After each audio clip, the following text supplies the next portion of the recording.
തമിഴിലും മലയാളത്തിലും അഭിനയിക്കുന്ന സമയത്ത് ഉണ്ടാവുന്ന എന്തെങ്കിലും വ്യത്യാസങ്ങൾ നോട്ട് ചെയ്തിട്ടുണ്ടോ? കാശ് കൂടുതൽ കിട്ടും, വേറെ വ്യത്യാസമൊന്നുമില്ല. അങ്ങനെ വ്യത്യാസമൊന്നുമില്ല. എല്ലാം തമിഴ് നമുക്ക് ഈ പറഞ്ഞ പോലെ കുറേ നാൾ തമിഴ്നാട്ടിലായതുകൊണ്ട് പിന്നെ ഈ പറഞ്ഞ പോലെ ഭാഷ ഒരു പ്രശ്നമായിട്ട് തോന്നിയിട്ടില്ല. നമ്മൾ തമിഴ് സിനിമ കണ്ട് പരിചയിച്ചാണ്. പിന്നെ ഈ പറഞ്ഞാൽ അവിടെ ഒക്കെ തന്നെ ആയിരുന്നു കുറച്ചൊരു കല്യാണത്തിന് മുന്നേ, അതിന് ശേഷം കുറച്ചാൾ ഞങ്ങൾ അവിടെ തന്നെയായിരുന്നു, ചെന്നൈയിലായിരുന്നു. അപ്പോൾ അതുകൊണ്ട് അങ്ങനെ ഒരു വ്യത്യാസം എന്ന് പറയാനായിട്ട് തോന്നിയിട്ടില്ല. പിന്നെ പലരും നമ്മളോട് ഇങ്ങോട്ട് പറഞ്ഞിട്ടുണ്ട്, നിങ്ങൾ തന്നെ കാണുമ്പോൾ ഒരു അല്ലെങ്കിൽ തമിഴിലേക്ക് ട്രൈ ചെയ്യ്, അങ്ങനെ ഒരു ഫിഗർ ഉണ്ട് എന്നൊക്കെ പലരും പറഞ്ഞിട്ടുണ്ട്. എനിക്കങ്ങനെ തോന്നിയിട്ടില്ല.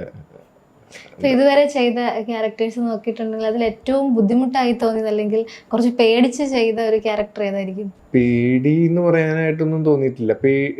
കുറച്ചെങ്കിലും നമുക്കൊരു ഇത് തോന്നിയേക്കുന്ന ആഹ ചെയ്ത സമയത്താണ്. ആഹയിൽ എന്താണെന്ന് വെച്ച് കഴിഞ്ഞാൽ, ഞാൻ ആ സമയത്ത് എനിക്ക് വണ്ടി ഇങ്ങനെ കാര്യമായിട്ട് ഓടിക്കാൻ അറിയാത്തൊരു സമയമായിരുന്നു. അപ്പോൾ എന്നോട് പറഞ്ഞു, ഡയറക്ടർ പറഞ്ഞു, ബിബിൻ പറഞ്ഞു, നിനക്ക് ജീപ്പ് ഓടിക്കുന്ന സീനുകളൊക്കെ ഉണ്ടാവും എന്ന് പറഞ്ഞു. എനിക്ക് ജീപ്പ് ഓടിക്കാൻ അറിയാലേ എന്ന് എന്നോട് ചോദിച്ചു. അപ്പോൾ ഞാൻ അറിയാം എന്ന് പറഞ്ഞു. എനിക്ക് അറിയില്ല.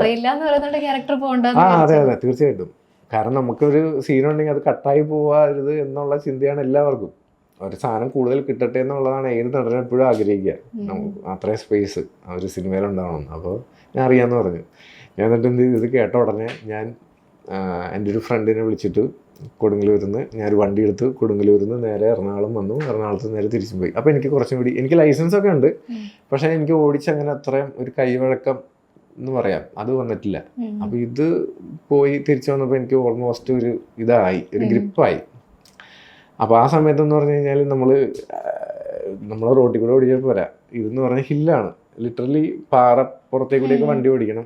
അതും ഈ പറഞ്ഞ പോലെ 4 വീൽ ഡ്രൈവ് ഓടിക്കണം. അപ്പോൾ അതെനിക്കൊരു ചെറിയൊരു ടാസ്ക്കായിട്ട് നേരം തോന്നി. പക്ഷേ ദൈവം സഹായിച്ച ഒരു കുഴപ്പമില്ലാതെ സ്മൂത്തായിട്ട് പോയി. അതും മാത്രമല്ല, ഇതിൻ്റെ പുറകിലിരിക്കുന്നത് ഇന്ദ്രജിത്തുണ്ട്, മനോജ് കെ ജയനുണ്ട്, ഈ 2 നടന്മാരും ഉണ്ട്, പിന്നെ അശ്വിൻ, ബാക്കിയുള്ളവരും ഉണ്ട്. എല്ലാവരുടെയും ജീവൻ നമ്മുടെ കയ്യിലാണ്. അപ്പോൾ എന്തെങ്കിലും ഒരു ഇത് വന്നു കഴിഞ്ഞാൽ അത് പണിയാവുന്നുള്ളൊരു ചെറിയൊരു പേടി അന്നേരം ഉണ്ടായിരുന്നു. പക്ഷേ ദൈവം സഹായിച്ചൊരു കുഴപ്പമുണ്ടായില്ല. ആ സമയത്ത് ഡയറക്ടറോട് ഇതിനെപ്പറ്റി സംസാരിച്ചോ? ഇല്ല. അത് നമുക്കൊരു വിശ്വാസമുണ്ട്, നമുക്കതിൻ്റെ ഒരു വിശ്വാസമുണ്ട്, അത് ശരിയാകും. അങ്ങനെ ചിന്തിച്ചാൽ അതെല്ലാം ശരിയാകും. ആ വിശ്വാസം എപ്പോഴും എൻ്റെ കൂടെ ഉണ്ട്. മനോജ് ചേച്ചിന്റെ അതുപോലെ ഇന്ദ്രജിത്തിന്റെ കാര്യം പറഞ്ഞല്ലോ, അവരോടൊപ്പമുള്ള കോമ്പിനേഷൻസ് ഒക്കെ എടുക്കുന്ന സമയത്ത് അവരും മലയാള സിനിമയിലെ ലെജൻസ് ആണ്. അപ്പൊ അവരുമായിട്ടുള്ള എക്സ്പീരിയൻസ് ഒക്കെ ഓർക്കുമ്പോൾ ഏറ്റവും ഓർമ്മ വരുന്ന ഒരു കാര്യം എന്തായിരിക്കും?